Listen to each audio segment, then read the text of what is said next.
There are many people in this world, and most would not want to harm you.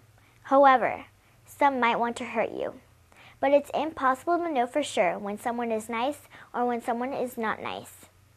Here are some tips that will help keep you safe. Number 1. Always tell an adult where you're going and then call them when you get there. Number 2. Always make sure someone you trust knows where you are at all times. Number 3. Always take a friend. If a stranger is nearby, they're less likely to approach you if you are with someone. Think of it as if you are each other's guardians. Number 4. Pick out safe areas on your way in case you need to use one.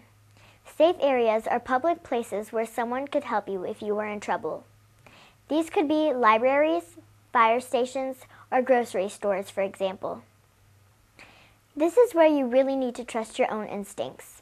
If you feel nervous, trust your feelings and turn back to a more familiar route. One time me and my friend were walking home and we saw a scary man following us, so we just ran to the library. Number 6, and the most important tip, is being approached by a stranger who is either walking by you on the street or in a car. They may pretend to show you something or ask you directions for help. Remember this. Grown-ups who do not know you should never ask you to look at anything or ask you for help. A nice adult who respects your safety will not get too close to you. Keep your distance. Create an imaginary line between you and the stranger that you feel is safe distance and continue on your way.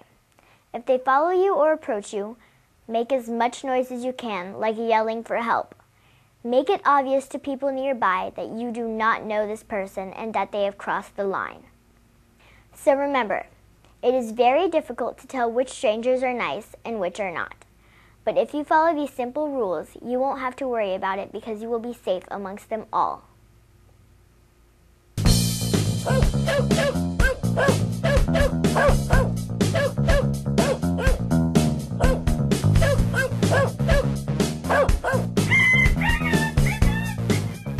And finally, let's talk about the safe neighborhood. Other than school, you usually spend more time in the neighborhood than any place else. Most kids feel comfortable in the neighborhood because it's home. But to be safe, even in the neighborhood, there are a few things to remember. Always play, walk, bike, or skate with a friend rather than doing them alone. Always let your mom, dad, or any responsible adult know where you are at all times. Never go anywhere with anyone you or your friends don't trust. If you're over at friends and you're supposed to be at home at a certain time, make sure to call first and let your mom or dad know that you're on your way.